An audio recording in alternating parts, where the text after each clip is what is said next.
Então, galera, há 2 anos eu venho desenvolvendo uma pesquisa em Rio Tinto, a única cidade privatizada do Brasil que luta pelo direito de aquisição das casas, com o movimento Liberta Rio Tinto, tendo a rua como um espaço de discussão e manifestação. Antigo engenho Preguiça, que pertencia a Mamanguape, e foi quando a família Lundrig chega aqui nessas áreas e compra essas terras, dando continuidade a um projeto fabril iniciado em Recife. A cidade ganha forma com a fundação da fábrica, onde essa companhia responsável constrói também ruas, áreas de lazer, escola, hospital, cinema, igreja e também a Casa dos Operários. As pessoas elas vinham para Rio Tinto em busca de trabalho na fábrica, que chegou a empregar mais de 12 mil operários, e conta-se que essas ruas eram super movimentadas nos horários de troca das turmas, e essa é uma memória muito presente entre os moradores mais antigos aqui da cidade. A minha geração, por exemplo, não viveu essa dinâmica. A fábrica ela foi desativada desde a década de 80, veio a falir, mas ainda continua detentora de vários galpões aqui da cidade e também da casa onde vivem mais de 1.000 famílias, né? E são muitas histórias contadas aqui na cidade quanto a essa fábrica. E algo que ainda preocupa os moradores são as ordens de despejo, né, por parte da companhia. E com isso surge o movimento Liberta Rio Tinto, a fim de defender os moradores dessa cidade, famílias que residem há 30, 50, 80 anos nessas casas e que são filhos, netos, bisnetos de antigos operários. E é sobre esse conflito que vamos buscar entender um pouco mais.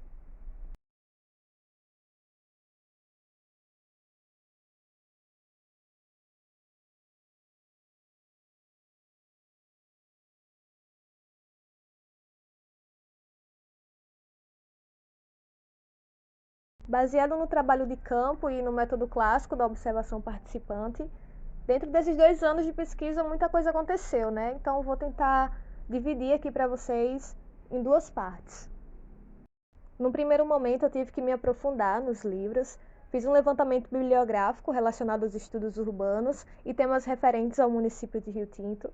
Acompanhamos os encontros do movimento Liberta Rio Tinto, que ocorreram durante esse período, bem como as reuniões e manifestações políticas na rua, passeatas com os moradores locais, juntamente com a associação organizadora do movimento, e também realizamos entrevistas com representantes políticos e moradores mais antigos aqui da cidade, que nos contaram mais histórias e memórias daquele tempo. E no segundo momento, nós fomos acometidos por uma pandemia global do coronavírus e com isolamento nós ficamos impossibilitados de ir para a rua. Então eu comecei a usar as redes sociais como campo. Então trabalhei no intuito de entender a perspectiva dos moradores e moradoras locais que não viveram essa época de funcionamento da fábrica. Numa faixa etária de 18 a 34 anos, eu selecionei alguns conhecidos e todo o contato aconteceu de modo virtual. E conforme ia conseguindo realizar as entrevistas selecionadas, eu pedi ao interlocutor para que indicasse mais um amigo e foram realizadas 10 entrevistas. Foi um momento desafiador para nós pesquisadores, né? Tivemos que desenvolver novas estratégias de pesquisa, o que me levou a refletir sobre o tipo de contato que eu estava tendo com os interlocutores e interlocutoras nesta etapa, né? E visto que o acompanhamento é indispensável para construir uma relação de confiança, onde o interlocutor sinta-se à vontade para se expressar. E nisso também foi possível perceber uma divisão na perspectiva entre os moradores locais mais antigos que viveram aquela época de funcionamento da fábrica ou que tiveram próximos dessa discussão, né, dessas memórias, e da geração que não viveu essa época e pouco ouviu falar. Então decidimos observar pelos caminhos da educação, já que a escola é um ambiente de formação. E como rio-tintense, também sou natural aqui de Rio Tinto, indígena potiguara, desaldeada, pois sou cria de Salema, uma pequena comunidade que é distrito de Rio Tinto, né, e fica localizada nessa divisória entre Mamanguape e Rio Tinto, mas aqui nós temos aldeias, povos que resistem até os dias atuais, na aldeia Jaraguá e Vila Montemor, que durante o funcionamento da fábrica, os indígenas sofreram vários ataques antes da demarcação dessas terras, e é curioso, pois em todo o meu crescimento, só vim tomar conhecimento dessa questão quando eu entrei na universidade e pude pesquisar sobre. Assim como o Movimento Liberta Rio Tinto, que traz pra gente um novo discurso de um assunto bem antigo. Então foram entrevistadas 3 professoras que moram e ensinam em escolas locais, numa faixa etária de 34 a 64 anos, e que trouxeram para nós diferentes perspectivas de opinião, visão, ensino e experiência.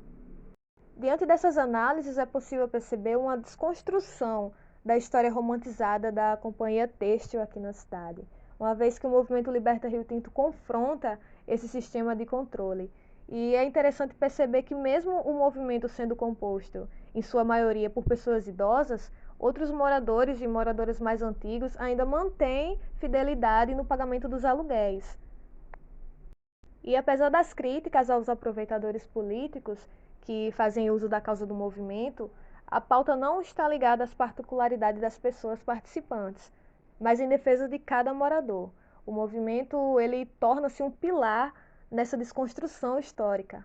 E posteriormente, numa condição recente, essa pauta ela torna-se trabalhos escolares, acadêmicos, livros, teses, arte e coragem, modificando a dinâmica dos seus atores e, consequentemente, o elenco.